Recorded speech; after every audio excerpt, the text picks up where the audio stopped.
PPT Ibu udah keluar belum? Sudah, Bu. Oke, saya mulai ya. Ini pertemuan terakhir kalian sama saya di mata kuliah ini di Komputasi Matematika. Jadi ini pertemuan ke-7. Pertemuan ke-8 sudah harus UTS. Kalau saya ngambil jadwal weekend, bisa nggak UTS-nya di weekend? Jadi Rabu depan langsung Bu Fitri yang masuk udah. Kalau saya ngambil ke Jumat sore, ada kelas nggak? Ada, Bu. Setelah jam 3 ada? Iya, Bu. Kuliah apa Jumat jam 3? Pengantar ilmu lingkungan, Bu. Oh, dia sore jam 3 ya? Iya, dia nyambung, Bu, dari jam 1. Hah? Berapa jam? Iya, Bu, karena dia presentasi kelompok kayak gitu, Bu. Oh. Kalau Sabtu bisa nggak kalian? Maksud saya biar dari materi hari ini nggak terlalu lama jedahnya, biar masih inget juga.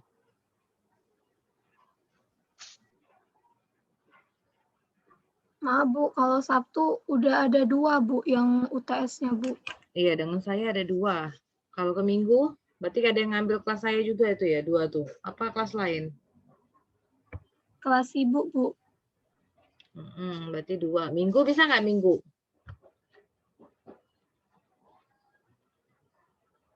Minggu saya juga ada 1 kelas. Ada lagi yang ngambil kelas IP nggak dengan saya? Ada, Bu. Itu Minggu siang ya? Iya, Bu. Maksud saya biar nggak terlalu lama dari hari ini materinya. Jadi materinya semuanya tentang linggo. Daripada ke minggu depan kan tambah lama nanti. Kalau banyak yang ini kasihan pula. Sabtu sudah 2 ya. Tetap berarti ya, tetap Rabu aja kalau gitu lah. Karena akhir April kita sudah harus selesai. Awal Mei itu sudah ujian akhir semester. Cukup nggak sampai ke Bu Fitri? Bentar ya. Bentar ya, hari ini pertemuan ke-7.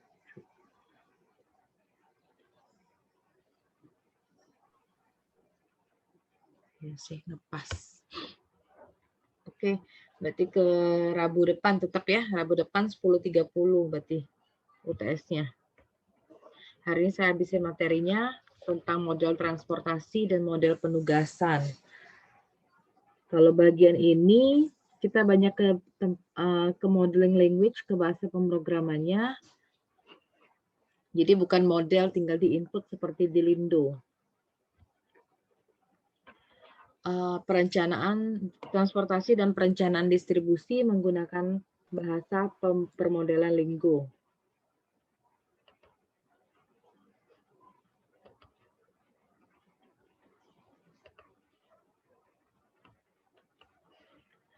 Jadi persoalan transportasi sudah belajar di program linear. Persoalan transportasi itu punya banyak aplikasi, ya kan? Jadi dia tentang perpindahan barang-barang antara 2 link, kemudian misalnya dari produsen ke konsumen.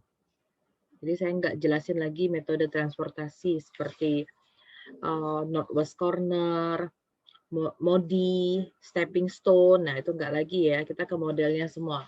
Jadi biasanya jumlah barang yang tersedia pada tempat supply, tempat penyediaan, dan lokasi penerimaan itu diketahui, lokasi permintaan diketahui. Jadi tempat ngirim dengan tempat menerima barang itu biasanya dikasih tahu dan berapa limitnya juga dikasih tahu, berapa batasannya. Biasanya fungsi objektif kalau di fungsi model transportasi untuk meminimumkan biaya pengiriman barang dari lokasi pengiriman ke lokasi penerima. Oke, terus harus memenuhi permintaan dan tidak boleh melebihi penawaran. Jadi ngirim barang dari gudang ke toko-toko misalnya, terus permintaan dari tiap toko itu harus terpenuhi. Terus kita juga nggak boleh melebihi dari kapasitas gudang yang diberikan.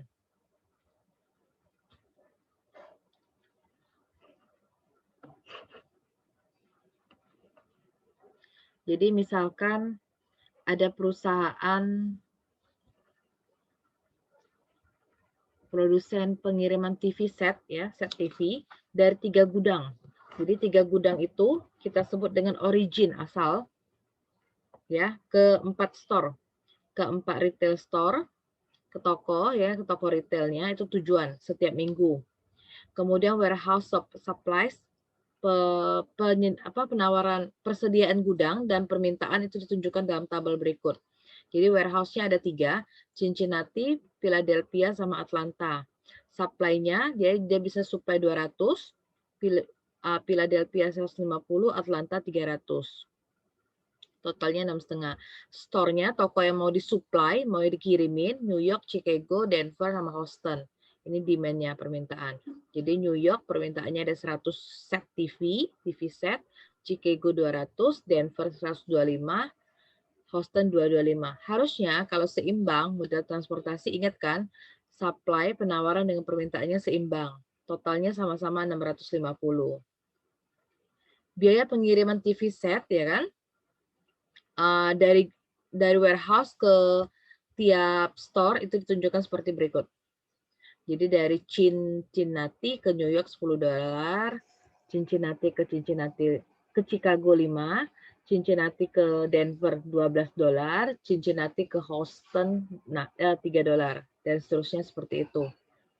Jadi modal transportasi biasa diketahui berapa supply-nya, siapa saja supply-nya, berapa kuantitasnya, store-nya siapa saja, berapa demand-nya, sama biaya. Karena kita bicara mau meminimumkan biaya pengiriman, jadi pasti dikasih tahu. Kemudian fungsi tujuan dari transportasi yaitu menentukan jumlah TV set yang harus dikirim dari tiap gudang, tiap warehouse ke tiap store. Oke, nanti di bawah nanti ada network, gambar jaringan kerjanya. Jadi nanti ada circle. Circle itu kita nyatakan dalam bentuk node, titik. Kemudian ada garis berarah, itu yang menghubungkan titik tersebut. Itu disebut dengan arch atau busur berarah, kayak kita belajar di graf. Kemudian setiap warehouse dan store itu dinyatakan dalam bentuk node, dalam bentuk titik. Dan setiap rute yang memungkinkan, rute pengiriman dari asal ke tujuan itu dinyatakan dengan busur berarah. Kemudian jumlah supply dan permintaan, demand, itu dinyatakan dalam nodes-nodes yang saling terhubung. Kita lihat dari sini. Nah, ini. Jadi warehouse-nya ada 3. Warehouse-nya ada 3, ada Cincinnati, Philadelphia, sama apa tadi? Atlanta. Mau dikirim ke stores-nya ada 4, New York, Chicago, Denver, sama Houston. Jadi Cincinnati ke 4 kota, ya kan? 1, 2, 3, sama 4. Philadelphia ke New York, Chicago, Denver, sama Houston. Atlanta juga begitu, ke New York, Chicago, Denver, sama Houston. Oke, ini network problemnya. Ada panah semua, sudah terlihat, berarti ngirimnya dari warehouse ke stores. Arahnya gitu. Supply-nya ditulis 200 di Cincinnati, 150 di Philadelphia, 300 di Atlanta. Ini permintaan demand dari tiap store, 100, 200, 125, 225. Oke, ini simple ya. Jadi warehouse dengan stores dinyatakan dalam bentuk node. Kemudian arah pengiriman, jadi nggak terbalik ya, bukan dari New York ke Cincinnati, tapi dari Cincinnati ke New York, makanya dinyatakan dalam bentuk arch atau busur berarah. Nah, sekarang formulasi persoalan dan solusinya. Jadi yang pertama, kayak kemarin juga, kita menentukan sets-nya. Section of model. Jadi section of model itu terdiri dari sets, elemen, sama atribut. Selama kita mengirimkan item-item, barang-barang dari warehouse ke store, jadi kita punya 2 primitive sets atau 2 set alami, yaitu warehouses sama stores. Ya, ada sets-nya atau himpunannya, kita pakai set saja istilahnya, warehouses sama stores. Banyak kan, jadi dia ada S. Jamak ya, di pluralnya. Terus elemen-elemen dari warehouse itu apa aja? Disingkat boleh, pakai inisial CPA juga boleh. Cin, P, ATL. Kalau pakai C, nanti kalau Chicago mau pakai C juga harus dibedakan ya. Karena nanti dia bingung antara C Cincinnati atau C Chicago. Kemudian elemen store-nya kita punya NY, di sini ikutin aja NY, Chi, Den, Ho. Terserah sih mau NCHDH boleh juga. Oke, kemudian kita mau menurunkan ya himpunan-himpunan yang terdiri dari rute antara setiap warehouse dengan setiap stores. Jadi sekarang kita perlu untuk mengidentifikasi atribut dari tiap set. Kemudian kita punya supply, kita punya data supply kan, berapa data tersedia supply untuk warehouse, demand untuk stores. Terus juga diketahui biaya sepanjang rute, sepanjang routes-nya. Jadi kita akan menentukan nilai optimal volume, berapa banyak barang yang dikirim sepanjang routes, supply, demand, cost, dan volume. Jadi complete setnya, set lengkapnya ada di bawah itu. Jadi kita inisialisasikan dulu sets-nya, warehouses ya, garis miring, CHIN, P, ATL. Warehouse itu supply. Stores-nya ada NY, CHI, DEN, HO, itu demand. Rutenya jangan terbalik dari warehouses ke stores. Jadi warehouses dulu baru stores. Dia meliputi apa? Biaya, cost-nya berapa, sama volume. Sets-nya kalau mulai berarti selesainya end sets. Oke. Kedua, menspesifikasikan data. Bagian dari model dengan menugaskan nilai-nilai pada atribut. Jadi data supply itu tadi ada di warehouse, jangan terbalik. Demand itu ada di stores, cost itu ada di routes, jadi ada 3. Jadi pertama, terserah sih, kalau mau routes-nya dulu berarti, jadi kita dari, kan urutannya ya, jadi warehouse, ke stores, baru nanti ke routes. Jadi kita buat di sini data dulu, data kita, supply-nya, warehouse-nya dari supply-nya berapa aja, terurut, jangan terbalik. Jadi dari Cincinnati 200, Philadelphia 150, dan Atlanta 300, titik koma. Demand-nya, kotanya terurut juga, New York 100, Chicago 200, Denver 125, Houston 225. Cost-nya itu tabel biaya yang tadi. Yang $10, $5, $12, itu semuanya dibuat per baris ya. Baru end data. Oke. Jadi yang pertama tadi menentukan setnya, himpunannya itu apa saja sih, warehouses, store, routes. Yang kedua datanya. Itu pasti dikasih tahu kalau di model transportasi. Tanpa itu kita nggak pernah akan bisa memodelkan. Yang ketiga, kita identifikasi biasa variabel keputusan. Sebagai atribut ya, variabel keputusan kita. Jadi kita harus ingat ya, kalau misalnya atribut kita tidak ditugaskan pada data, maka Linggo itu mengasumsikan bahwa atribut itu adalah variabel keputusan. Di contoh ini, elemen volume. Volume itu tidak diceritakan kan berapa volumenya, jadi artinya kita akan mencari berapa volume, berapa banyak barang yang mau dikirim dari warehouse ke stores. Maka volume itu kita sebut dengan namanya decision variables. Berapa banyak barang yang dikirim dari warehouse, dari gudang ke toko-toko. Itu namanya variabel keputusan. Yang keempat, kita akan memformulasikan fungsi tujuan menggunakan add-sum function. Tetap sama, fungsi tujuan pakai add-sum. Fungsi objektif, tujuan dari persoalan transportasi itu minimumkan. Jadi minimize, ingat min. Meminimumkan total biaya transportasi. Kita peroleh dari mana total biaya transportasi? Dengan mengalihkan biaya dengan volume. Dan kita jumlahkan semuanya sepanjang rutenya.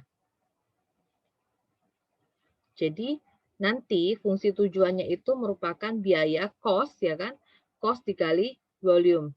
Jadi cost-nya satu dari Cincinnati ke New York dikali volume dari Cincinnati ke New York.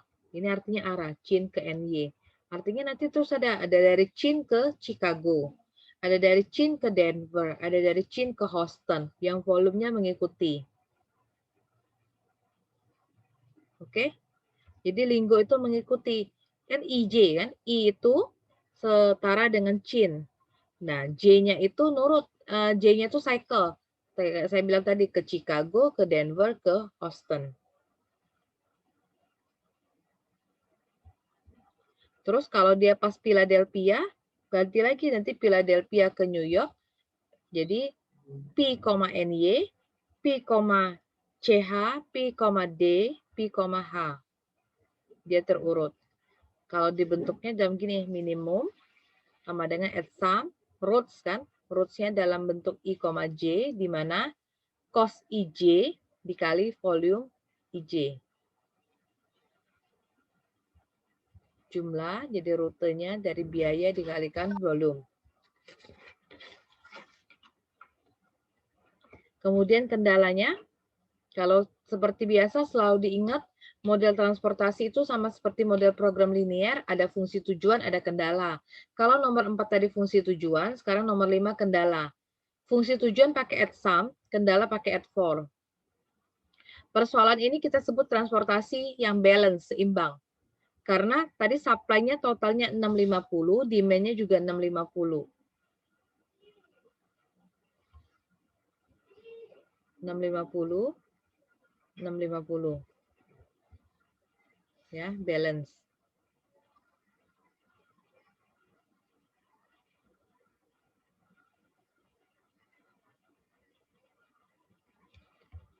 Kalau balance itu artinya apa? Bahwa semua demand itu permintaan akan tepat ya. Klop hasilnya itu dengan semua supply. Jadi kita juga harus menyatakan bahwa kendala penawaran yang dibutuhkan memastikan bahwa kita mengirimkan TV set itu cukup dan tersedia pada setiap gudang. Barang yang dikirim cukup dan memenuhi semua permintaan. Ya kan? Kendala permintaan itu diperlukan untuk menjamin bahwa setiap toko mendapatkan jumlah TV yang tepat sesuai dengan yang mereka butuhkan. Jadi berapa yang dikirim tepat dengan berapa yang diminta. Nah, supply constraint itu kita lihat. Supply itu berhubungan dengan warehouse, kalau demand berhubungan dengan store. Nah, kita lihat di sini, jadi at for, kendalanya kendala gudang kan, warehouses I. Di mana gudang itu apa? Jumlah dari toko, ya kan? Sama volume. Jumlah yang diminta toko. Jumlah yang diminta toko itu satunya volume. Jadi at sum, jumlah yang diminta toko, volumenya, volume itu dari mana? Dari si warehouse itu I, ke store itu J. Dan dia harus sama dengan supply, berapa yang ditawarkan oleh I.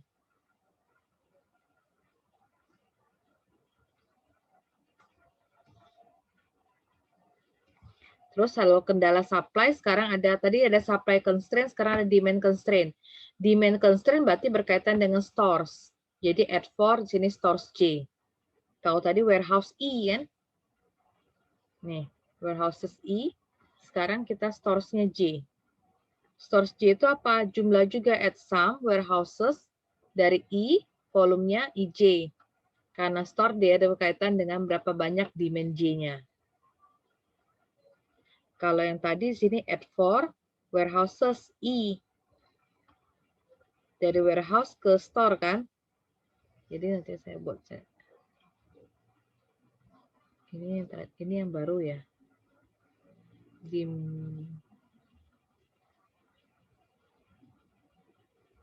Demand constraint.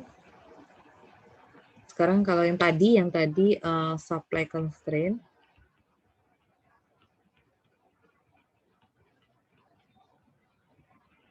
Kalau sekarang demand-nya itu stores ya, berarti supply yang tadi itu warehouse pasti.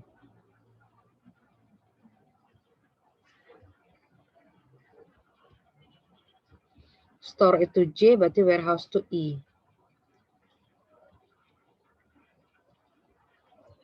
Dia sum.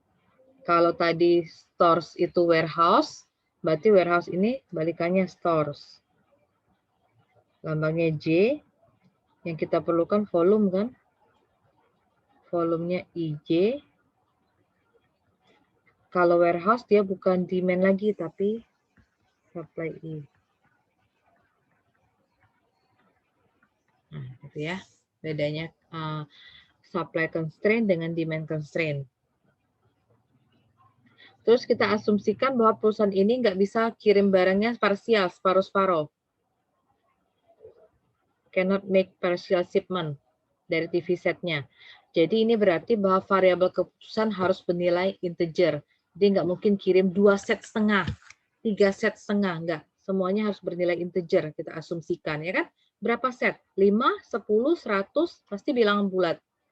Karena kita mau mengasumsikan dia integer value, bernilai integer, maka kita harus menyatakan for untuk warehouses dan for untuk store itu sama volumenya itu harus dalam bentuk general integer, GIN.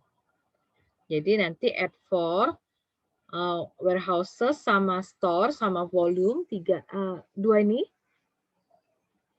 Sorry, bentar. Add for warehouses, add for stores, nanti volumenya itu kita maunya general integer, berarti add GIN. Kalau nggak tambahkan add GIN, artinya nanti pasti jawabannya dia dalam bentuk bilangan real. Sedangkan kita pengiriman tidak mungkin dalam bentuk partial shipment. Nah, ini model lengkapnya.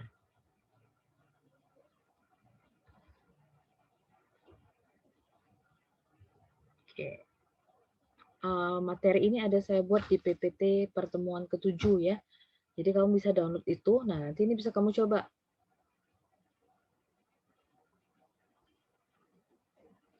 Oke, yang mau sambilan coba silahkan. Jadi setnya sebenarnya terset benar ya. Jadi yang pertama kan yang tadi. Kita tentukan set dulu tiap kali model pemrograman Lingo itu, terus fungsi tujuan. Ini namanya variabel sih kalau kita istilahnya. Nah, ini fungsi tujuan. Kalau sudah fungsi tujuan, kita punya kendala supply atau kendala penawaran, ya kan? Kalau transportasi, sudah itu kendala permintaan. Boleh nggak permintaan dulu baru penawaran? Boleh. Terus yang ini buat kendala integer, karena kita maunya integer. Oke. Tulisan yang ini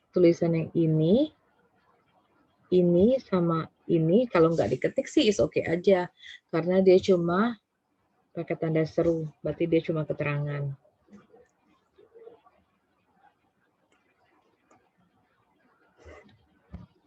Saya udah coba, nanti kamu coba ya.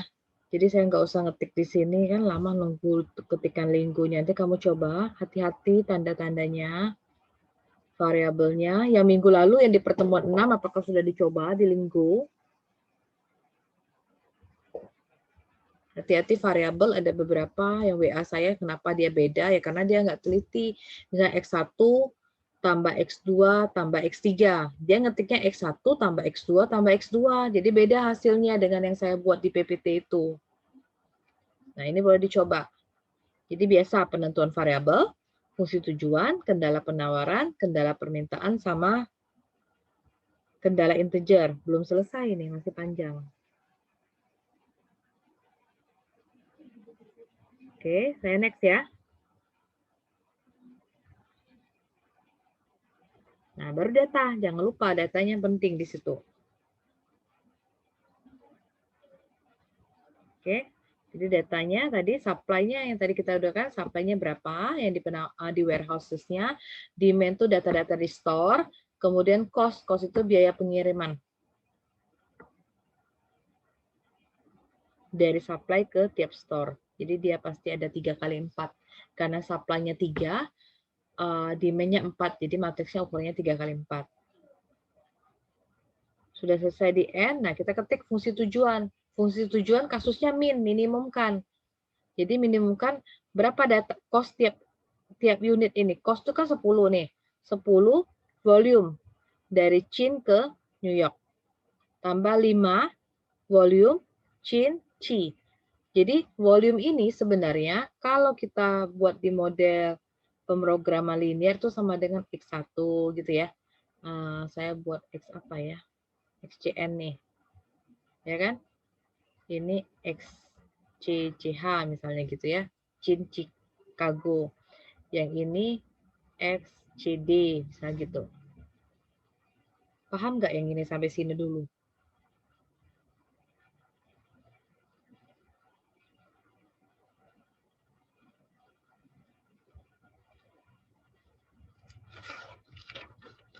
Ada yang bertanya soal yang ini? Sebelum saya jauh-jauh. Ini baru sampai fungsi tujuan.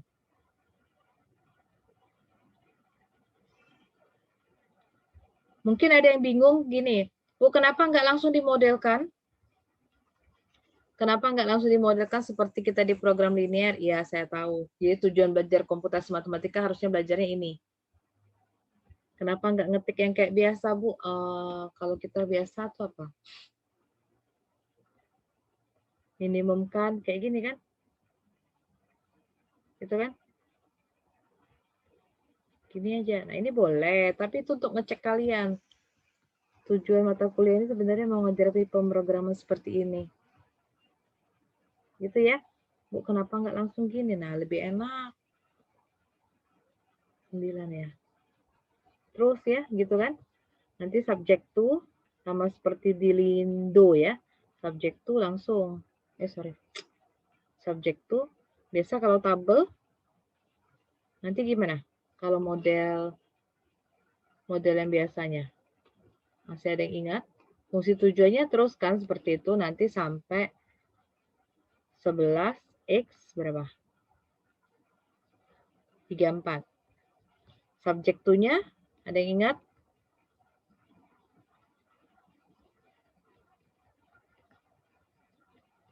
Itu kan, buat row-nya dulu barisnya.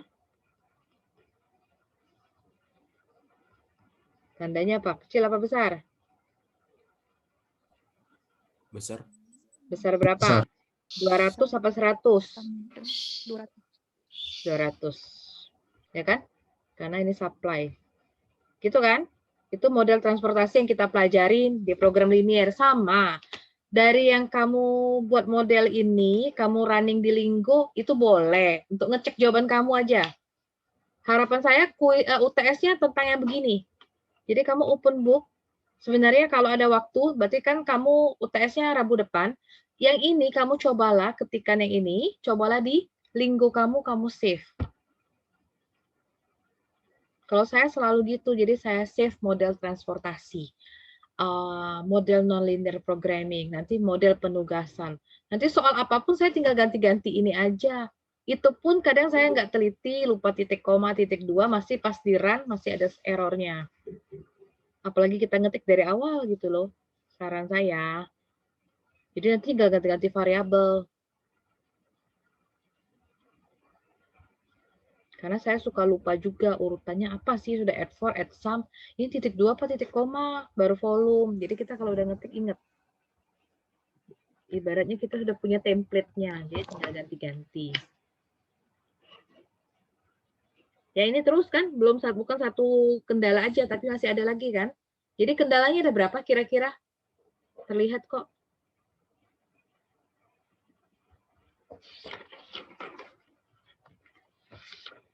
Ada berapa kendalanya?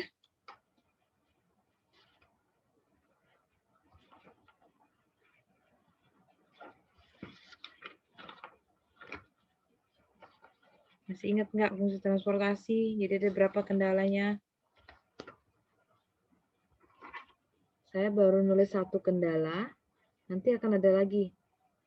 Harusnya apa? 4x12, 4x11 ya.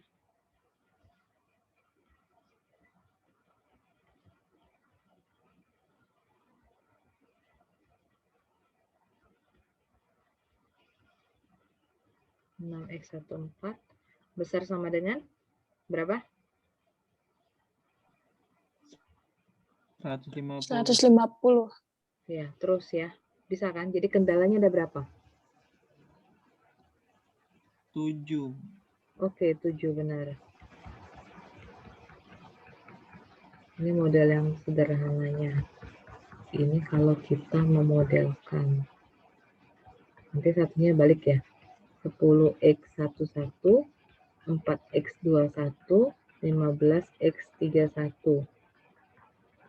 Gitu kan? Terus nanti ya, jadi ada 7 kendala. Sekarang yang tadi dulu, saya lanjutkan yang tadi, pakai Linggo modeling language-nya ini, udah, ini volumenya, sampai terakhir Atlanta, Houston. Oke, harusnya dia ada berapa nih? 3 kali 4 harusnya ada 12. 3, 6, 8, 9, 10, 11, 12. Ya benar, ada 12 ya. Terus, sudah itu kita ke subject tuh, ke kendalanya. Nih, subject tuh. Saya salah tadi ya. Fungsi transportasi itu sama dengan ya, bukan lebih besar sama dengan ya. Yang tadi tulisan saya di sini, tolong dikoreksi, ini sama dengan ya. Oke. Perlu diganti nggak?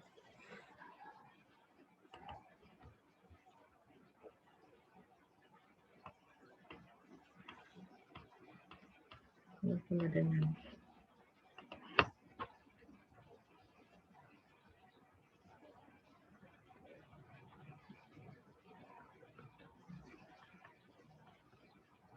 Gitu ya.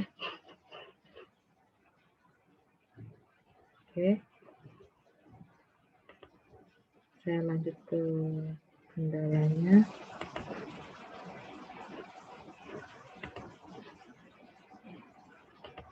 Jadi kendalanya volume dari Cincinnati ke New York, Cincinnati ke Chicago, Cincinnati ke apa tadi ya? Denver, Cincinnati ke Houston. Jadi sama dengan 200. Ini kendala supply. Jadi kalau saya bisa tanda di sini, ini supply-nya si Cincinnati, ini supply-nya Philadelphia, yang ini supply-nya Atlanta. ATL dia buat. Terus yang kelima, kendala yang kelima, ini ya, ini kendala store semua. Yang tadi 3 teratas itu kendala warehouse, ini kendala store. Berarti ini demand ya kan? Demand-nya New York, demand-nya Chicago, demand-nya Denver, yang terakhir demand-nya Houston. Gitu. Benar ya, ada 7 ya. 1, 2, 3, 4, 5, 6, 7. Ada 7 kendala. Dan kemudian di-end-kan. Indeks ini jangan salah ya. Salah ketik nih CI kurang H pasti dia error nanti.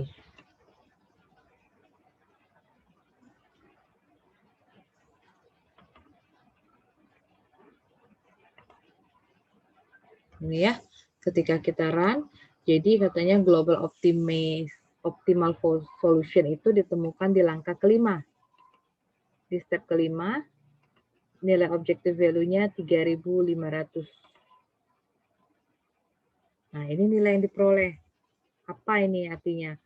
Supply-nya ini kan, ini bukan nilai yang diperoleh dapat kita, yang kita butuhkan nilai apa tadi? Yang mau kita cari. Variabel keputusannya apa tadi? Supply, demand, cost, atau volume? Volume. Nah, volume. Jadi yang data yang di atasnya data-data yang diketahui kan. 3 supply, 4 demand. 4 demand, oke. Cost-nya tadi ada 3 kali 4 ya. Jadi ada 12 sampai sini. Jadi mulai tahu solusinya dari sini. Jadi dari Chin ke New York. Masih ada sambungan di bawah ya. Dari Chin ke Chi, Chin ke Den, Chin ke Ho. Terus dari P ke NY, ya kan? P ke Chi, P ke Den, P ke Ho. 12 lagi. Atlanta ke New York, Atlanta Chicago, Atlanta Denver, Atlanta Houston. Itu yang dapat. Jadi kalau saya bikin tabelnya tadi, apa tadi ya? Cincinnati, udah Cincinnati, apa? Philadelphia sama Atlanta. Itu dari warehouse-nya, store-nya ada New York, Chicago, Denver, apa ya? Houston. Jadi melihat dari solusi di sini, Cincinnati ke New York 0. Cincinnati nilainya cuma ada ke Chicago 25, ke Houston 175. Jadi saya salin di sini ya. Cincinnati dia ada ke New York tadi 0 ya. Ke Chicago tadi berapa tadi? 25. Chicago 25. Ke Denver 0. Ke Houston 175. Kemudian Philadelphia ada ke New York 100. Sama ke Houston 50. Yang lainnya 0. Atlanta ada ke New York 107. Ke New York nggak ada dia.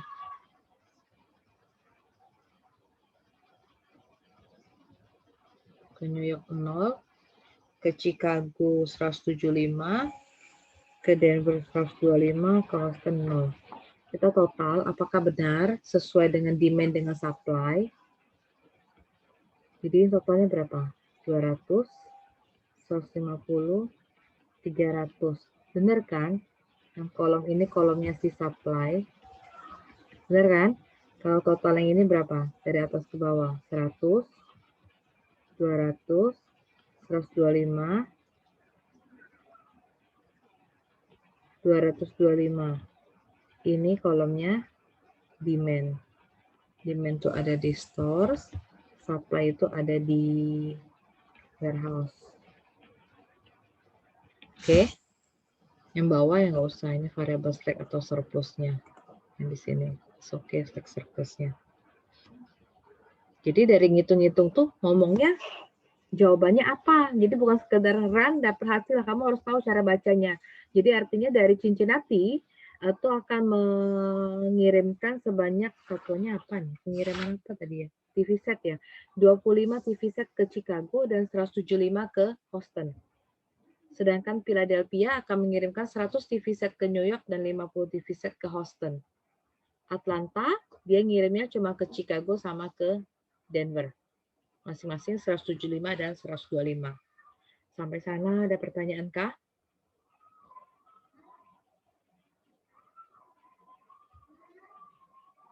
Ada pertanyaan nggak?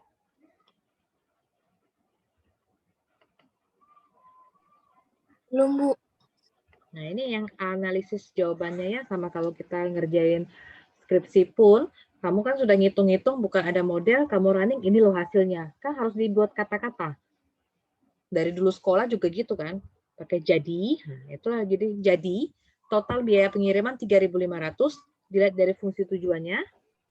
Ini yang tadi ya, Cincinnati ke Chicago 25, Cincinnati ke Houston 175, ini disebutin yang saya buat tadi dalam tabel. Mau dinyatakan dalam tabel tersendiri oke, tapi ini harus diomongin lagi. Sama kalau kalian belajar Metopen kan setiap kali ada tabel di metode penelitian itu, di bawahnya harus ada penjelasan tabel. Cara baca tabelnya. Oke.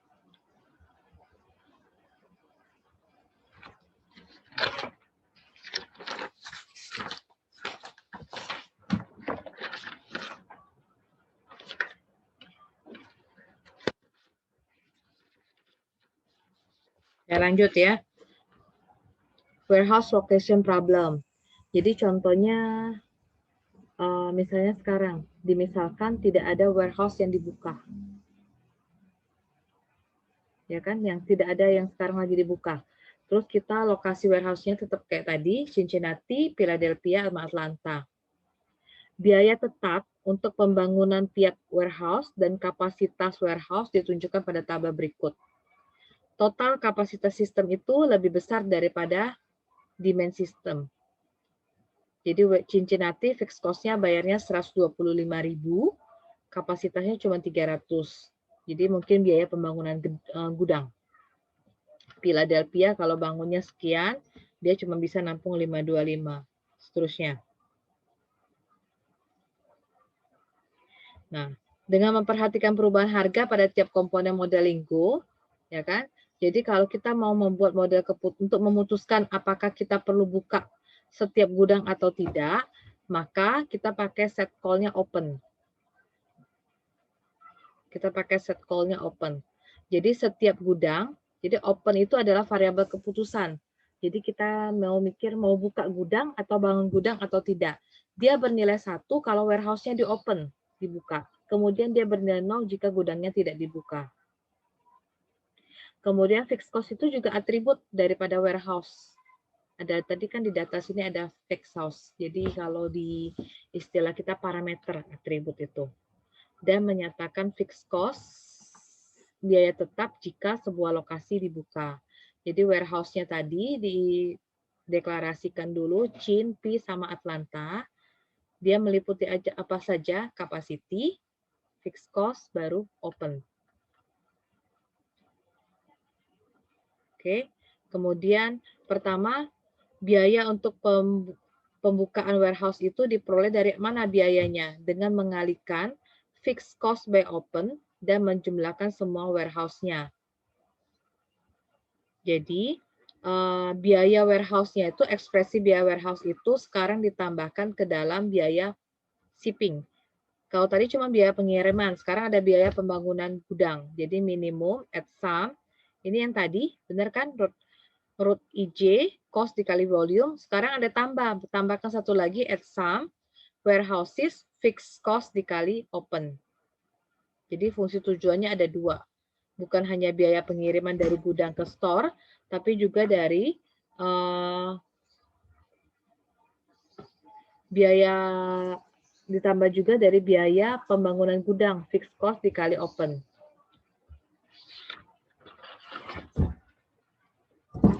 Terus apalagi selain itu, karena kita mau ada satu lagi kendala tambahan, capacity constraint.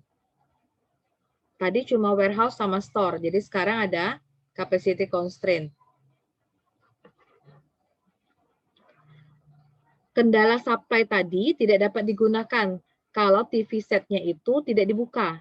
Kalau TV set yang dikirim dari sebuah gudang tidak dibuka. Jadi kita harus pikirkan dulu gudangnya mau dibuka atau tidak. Kalau dia tidak dibuka, maka barangnya tidak bisa dikirim. Ya kan gudangnya tutup.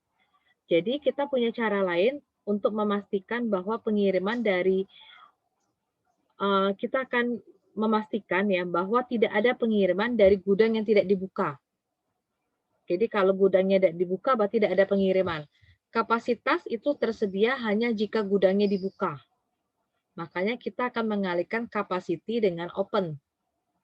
Kalau opennya 0, artinya tutup kan dia opennya 0, gudangnya tutup, maka kendala kapasitasnya menjadi kecil dari atau sama dengan 0. Yang artinya tidak ada pengiriman dari gudang itu. Kalau opennya 1, maka kendala kapasitinya akan menjadi kurang dari atau sama dengan kapasitas warehouse. Jadi kayak gini. Ini tentang capacity constraint, ada tambahan satu kendala jadi. At for warehouses E, ya kan? At sum ini kayak tadi, store dengan volume, buat lebih kecil sama dengan capacity dikali open. Kalau ada satu kasus yang menyatakan bahwa gudang itu perlu dibuka atau tidak, berarti kita perlu tambahan fungsi tujuannya yang ini. Kalau normal tadi seperti soal yang tadi. Kalau ini tambahkan fungsi tujuannya dan kendalanya juga harus ditambah 1. Selain seperti itu ada data kan? Sebelum data, kalau tadi kita mau GIN karena nilainya mau integer, general integer. Kalau yang ini mau keputusannya bernilai 0 atau 1. Kalau mau pakai 0 atau 1 sama seperti di Lindo kita pakai add bin.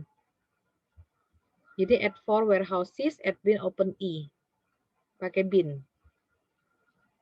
Tambahkan tadi data terbaru kan? Ada data capacity sama fixed cost. Dari mana datanya nih? Dari capacity sama fixed cost. Oke, ini capacity, ini fixed cost. Jadi complete modeling-nya habisnya saya kasih. Complete modeling-nya dia menyatakan bahwa apa? Total pengirimannya jadi besar. Tadi cuma 3.500 loh. Jadi sekarang 289.100. Iya, kenapa besar? Karena dia ada juga pembukaan gudang atau tidak. Terus ada open. Nilai open itu mengindikasi bahwa gudang Philadelphia dengan Atlanta dibuka. Jadi kalau dia dibuka dari Philadelphia ke New York kirimnya 100, ke Houston 225. Atlanta Chicago 200, Atlanta Denver 125. Yang lainnya nggak ada, itu slide-nya nggak usah dibaca.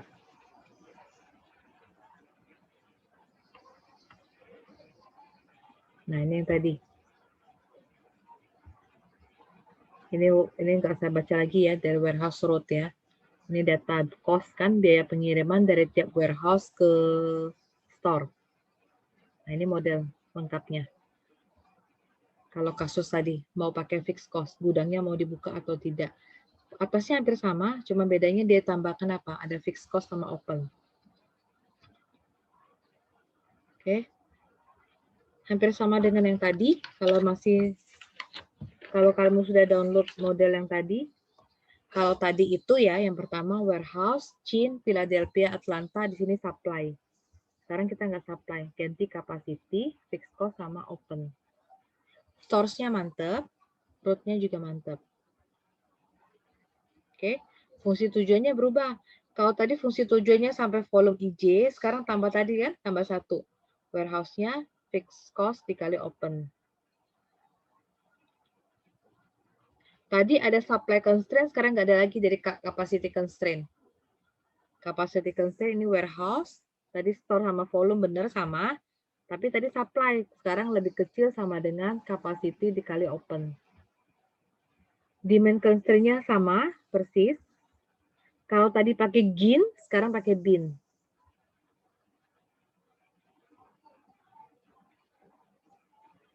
Statement-nya.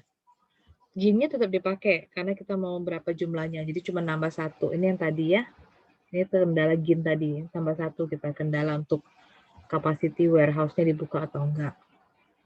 Datanya, ini data tadi. Kalau tadi data di sini supply, sekarang kita nggak ngetik supply lagi, kita ngetiknya capacity. 300, 525, 325. Demand-nya tetap, cost-nya tetap. Ada satu tambahan fixed cost. Kalau fixed cost saya mau ketik di atas capacity boleh Bu, atau di bawah capacity boleh, silahkan. Oke. Nah ini fungsi tujuannya. Ini dari mana 125.000? Kali open dong. Kan bingung, mau buka, bingung. Kan ada tambahan, mau buka gudangnya mana? Cincinnati, Philadelphia, atau Atlanta. Makanya 125.000 open. Kan kita berharap Chin itu nilainya 1 atau 0, P nilainya 1 atau 0, Atlanta P 1 atau 0. Kalau yang ini yang tadilah, tetap kan? Kalau mau nanti Bu, sudah 11 volume ATL Ho, baru ditambah 125.000 open Chin, tambah di belakang sini 185.000 open P boleh, nggak masalah. Kan penjumlahan komutatif. Kak udah ajak bertani di hari ini. Oke. Kak, oh yuk kita. Ada lupa ya. Seperti itu. Terus kendalanya, kendala tadi dimulai dari kendala 5. Kalau soal tadi, kita tambah 3 kendala baru. 3 kendala baru, ini dari mana angka 300? Dari mana angka 300, 525 sama berapa itu? 325. Dari data soal ya. Saya balik ya. Angkanya dari data ini. Ini ya. 300, 525, 325.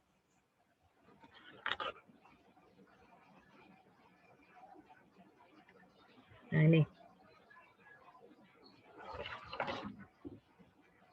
Jadi min 300, open Chin, min 525 open P, min 325 ini. Yang belakangnya sama kayak tadi kan, volume.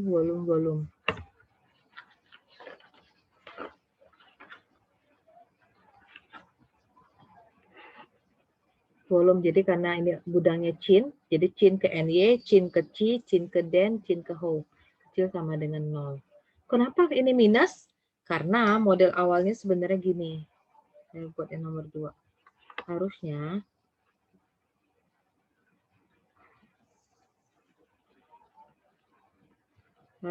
volume Chin, NY ditambah volume Chin, Ci ditambah volume chin, den, tambah volume.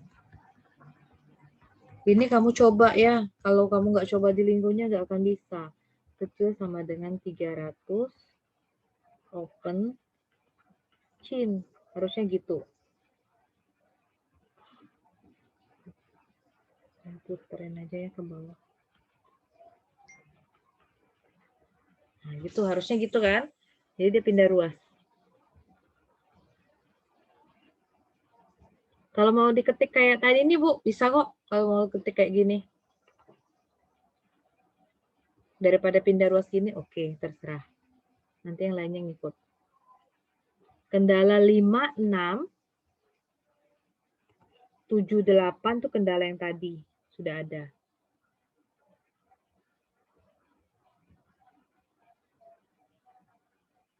Oke, sudah N. Int. Kita butuh nilai integer. Int open chin, int open p, int ATL. Ini yang baru, sintak baru int. Dapat nilai objective value-nya 289.100.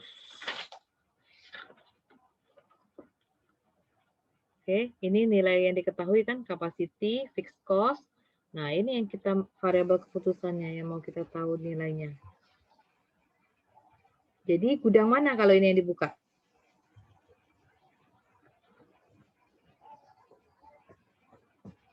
Gudang mana yang dibuka?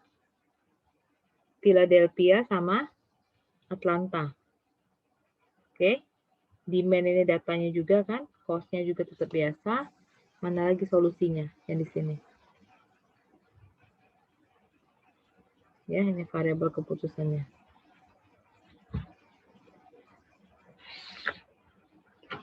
Jadi yang gudangnya dibuka cuma 2. Ya kan? Philadelphia sama Atlanta. Makanya yang Chin ini 0 semua. Kan Chin nggak dibuka. Makanya dia nggak kirim apapun 0 semua. Karena yang dibuka cuma 2, Philadelphia. Jadi ada nilai cuma Philadelphia ke New York. Jadi kalau saya bikin lagi ya. Tadi Chin, ini P. Saya bikin tabel biar enak. Ini NY, ini C, ini Denver, ini Houston.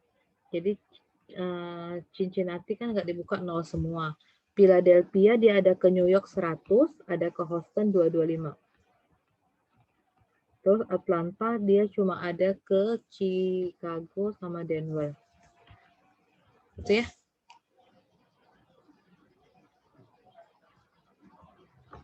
Pengirimannya.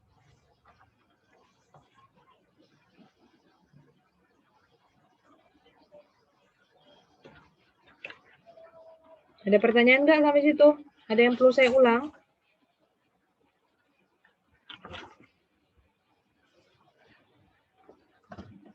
Saya nggak ngetik ini ngulang di linggonya ya, karena saya ngetik ini kamu cuma ngeliat juga. Jadi lebih baik kamu coba aja di rumah. Kalau ada kendala, nanti diskusikan di WA grup boleh, mau WA saya pribadi boleh. Semuanya udah bisa kan buka linggonya?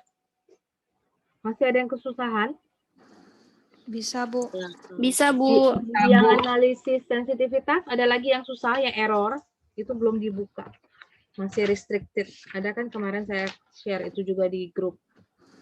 Iya, Bu. Nah, yang ini kamu coba lagi.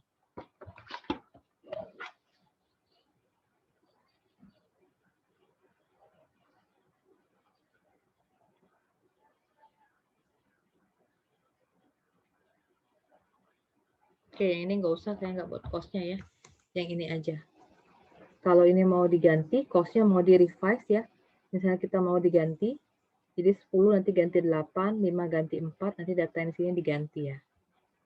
Ini ya. Ini untuk dicoba-coba diganti. Ini, sorry. Mana tadi? Ini ya, 10 ganti 8, nanti 5 ganti 4.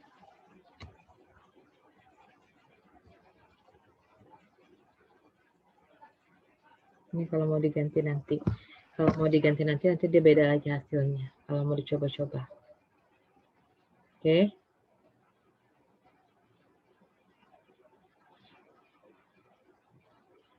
Sekarang ke model penugasan.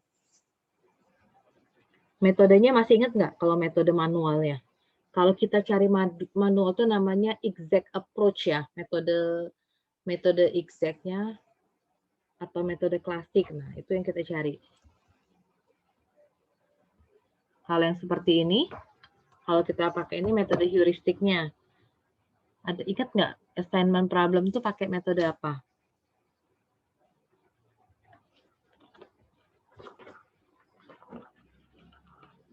Ada yang ingat assignment problem?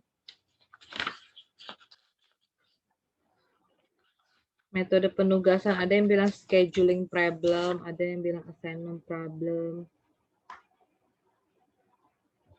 Metodenya ingat apa? Pengarian? Itu metodenya. Jadi kalau assignment problem itu kita ingin menugaskan orang-orang ke pekerjaan sehingga diperoleh waktu terendah atau biaya terendah. Biasanya gitu, mau cepat selesai, kan nggak mungkin mau highest time, pasti mau lowest time. Cost-nya juga mau minimum, nggak pernah maksimum. Jadi kita punya 5 job ini, job 1, 2, 3, sampai 4, 5. Kita punya 5 orang, Adam, Barb, Chris, Denny, sama Ed yang akan bekerja. Kita akan mencari penugasan optimal sehingga setiap orang itu mengerjakan satu job. Dan setiap job, setiap pekerjaan dikerjakan oleh satu orang. Karena ada perbedaan skill level keahlian, tingkat keahlian, setiap orang itu membutuhkan jumlah jam kerja atau biaya, kan bisa jumlah jam kerja, bisa biaya, itu yang berbeda-beda. Fungsi tujuan kita pasti ingin meminimumkan jumlah waktu yang dibutuhkan untuk menyelesaikan kelima job ini. Ini waktu ya, jadi kalau Adam ngerjain pekerjaan pertama 35 menit. Adam ngerjain jenis pekerjaan kedua 25 menit. Jadi kalau kamu sebagai manajernya pasti, Adam ini lama banget ya, pekerjaan 1. Secara manual dulu, saya belum bicara tentang model optimasi. Lihat job 1. Kira-kira kalau kamu sebagai manajer, kamu akan ngambil siapa dari 5 orang ini untuk job pertama? Barb. Ya, paling cepat, ya kan? Nanti gimana sih kalau nilai 14 itu ada 2 orang? Nah, itu yang mau kita pelajarin juga nanti kan. Kelemahan manual seperti itu. Kalau misalnya Barb sudah kita tugaskan di tempat yang pertama, nanti yang kedua ini siapa coba? Coba tugas yang kedua. Kita belajar yang manual dulu.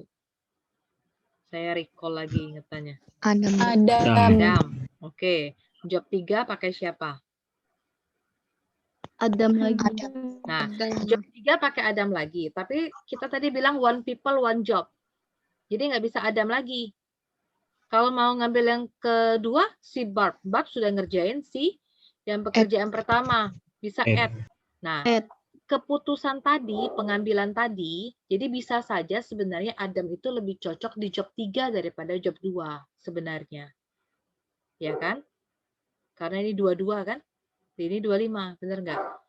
Makanya kita butuh metode daripada yang manual tadi. Itu kan baru kira-kira ya kan? Nah, sekarang ini modelnya. Saya salah copy ya. Bentar ya.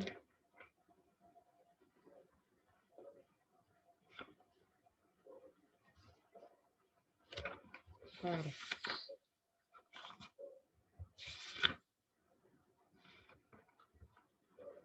Bentar, saya set dulu ya.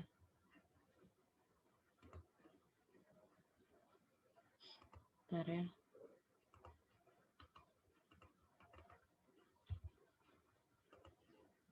Ada salah letak PPT ini.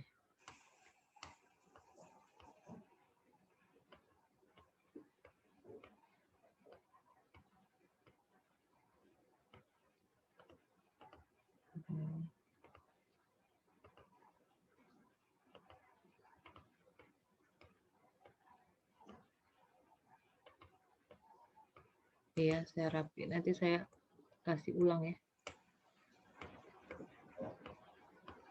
Salah posisi, nanti bingung kamu.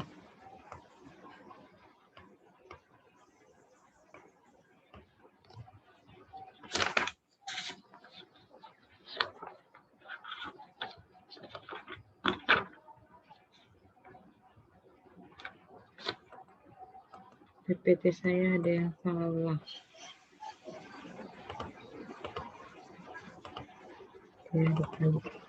Sudah keluar PPT-nya?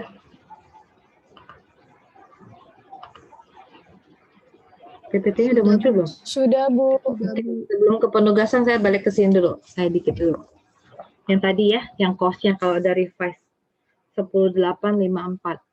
Selain mengganti ya, kalau kamu mau coba mengganti tadi yang seperti saya bilang, coba ganti 10 dengan 8. Kalau nggak diganti, misalnya ada revisi harga nih. Revisi harga dari 10 ke 8, 5 ke 4, seterusnya. Sebenarnya ini bukan revisi harga karena kita punya dua angka 10 dengan 8. Jadi dia menyatakan 10 itu pengiriman dari Chicago ke New York dengan rail pakai kereta api, 8 tuh pakai air. Kita ada kasus baru lagi penambahan. Mau kirim pakai kereta api atau mau kirim pakai pesawat gitu ya. Terus 5, 4 urutannya rail sama air gitu. Jadi dari dari Cincinnati ke Chicago maunya pakai apa misalnya gitu. Nah, di sini dikasih tahu dari Cincinnati ke Chicago pakai Air 25. Cincinnati ngirim ke Houston pakai rail 175. Itu yang lebih cocok. Karena tiap tempat nggak mungkin semuanya lebih cocoknya pakai air. Ada mungkin yang lebih baiknya optimumnya pakai rail. Jadi ini modelnya. Ini model yang tadi yang di atas sama sets ya. Objektifnya, kapasitinya, kendala capacity, ini kendala demand. Ini store-nya, ini datanya, cost-nya diganti. Kalau tadi kan cuma 10, 5, 4, 5, 12, sekarang 10,8. Dia baca kok 5,4, 12,14, 3,4. Kok dia bisa baca ya? Dari sini ya. Nih, volumenya sudah saya buat IJK. Cost-nya juga IJK. Kalau tadi kan cost IJ aja. Sekarang ada IJK. Ada 3 variabel. Tadi warehouses store saja, sekarang warehouses store sama modenya. Mau pakai rail atau air. Kalau nambahnya seperti itu. Nah, ini boleh dicoba. Ini sama. Tapi tadi Chin NY aja. Sekarang dua-duanya dibuat. Chin NY rail dengan Chin NY air. Ya kan? 10 untuk rail, 8 untuk air. Yang lainnya ngikut juga. Dari Cincinnati ke Chicago pakai rail, pakai air. Jadi rail, air, seperti itu. Itu di fungsi tujuan. Kendalanya ini volume. Ada 2 lagi ya, rail, air. Semuanya dibuat. Ada 7 kendala tadi kan. Tadi kan cuma Chin NY, ya kan? Terus Chin Chi. Nah, kalau Chin NY sekarang terpisah 2. Ada Chin NY rail, ada Chin NY air. Yang lainnya juga Cincinnati ke Chicago rail, Cincinnati ke Chicago air. Terus. Oke. Nanti dapatnya ini. Jadi volusi kita yang mana ya? Ini belum ya, masih data. Sorry. Jadi solusinya yang dari sini. Headline. Ini ya. Ini yang tadi. Jadi dari Cincinnati ke Chicago pakai air aja. Dari Cincinnati ke Houston pakai rail. Philadelphia ke New York pakai rail. Philadelphia ke Houston pakai air. Atlanta Chicago pakai rail. Atlanta Denver pakai rail. Nah itu. Itu solusi optimalnya. Oke, saya lanjut ke transportasi. Ini transportasi tadi. PPT-nya kurang, bentar ya.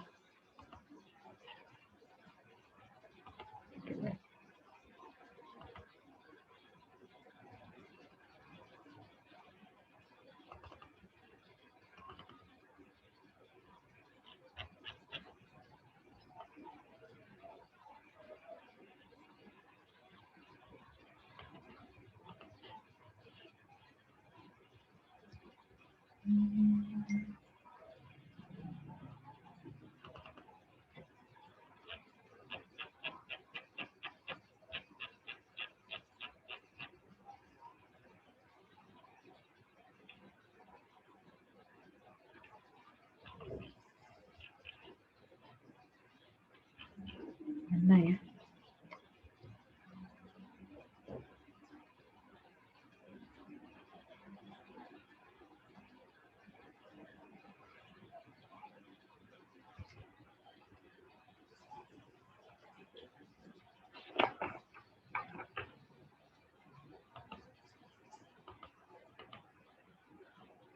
Mana hasil scanner saya?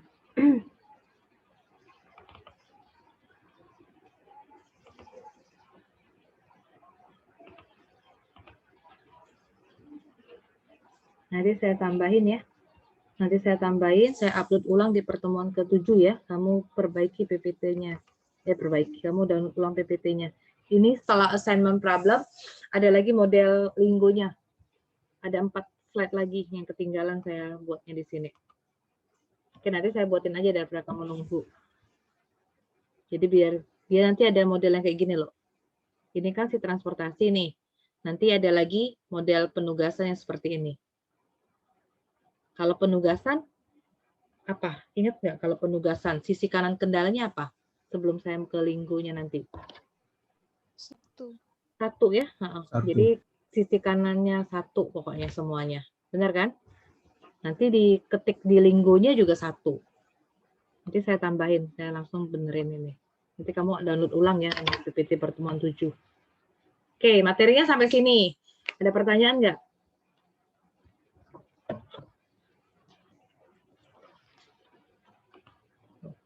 Ada pertanyaan kah?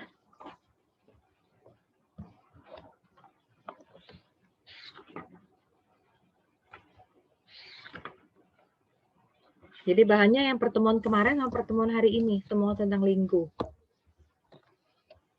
Semua tentang linggo. Pasti saya kasih soalnya akan beda-beda. Beda-beda tipis gitu, sama seperti kuis. Jadi kamu punya waktu 1 minggu. Oke, nggak apa-apa, tetap Rabu depan jam 10.30. Yang saya share di PPT ini kamu ketik ulang. Caranya gitu aja. Jadi datanya ya tinggal ganti-ganti data nanti. Kalau cuma dilihat nggak dicoba jadi nggak ketahuan. Nanti pas waktu mau UTS ada error, nah kamu bingung. Karena nggak bisa juga nanti kamu langsung WA, Bu, ini kenapa salah? Saya nggak bisa cepet jawab juga, sama ngecek terus langsung. Siapa tahu kamu salah ketik, saya juga nggak kelihatan salah ketiknya. Gitu ya. Jadi kalau kamu udah coba beberapa 6 hari ke depan ini udah dicoba ya jadi tahu jadi salahnya di mana. Siapa tahu linggonya nggak bisa dibuka pula pas hari H. Jadi banyaklah pokoknya permasalahan. Oke? Cukup kuliah dari saya. Saya mohon maaf kalau dalam 7 pertemuan ini saya ada salah. Nanti koreksiannya saya cicil ya, karena saya banyak kelas. Nanti saya kembalikan setiap kali koreksian itu juga tugas mau kuis maupun UTS. Oke, terima kasih ya. Selamat siang. Siang, Bu. Siang, Bu. Siang, Bu. Terima kasih, Bu. Ya. Siang, Bu. Makasih, Bu.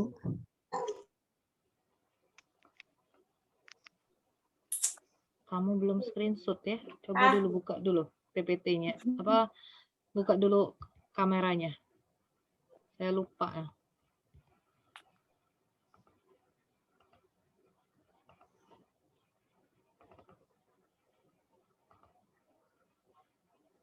Iya, mana sih sayanya?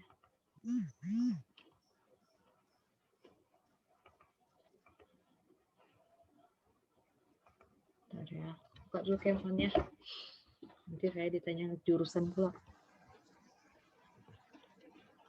Sudah buka semua?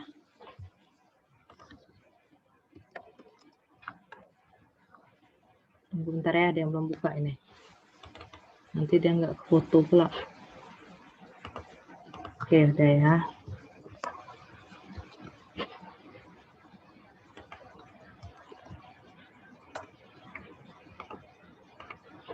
Sabar, 3 screen yang boleh.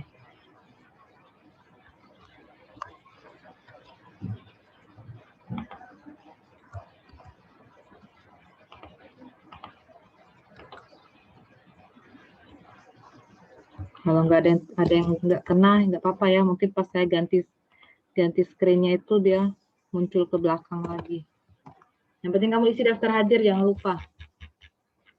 Udah cukup, terima kasih ya. Selamat siang.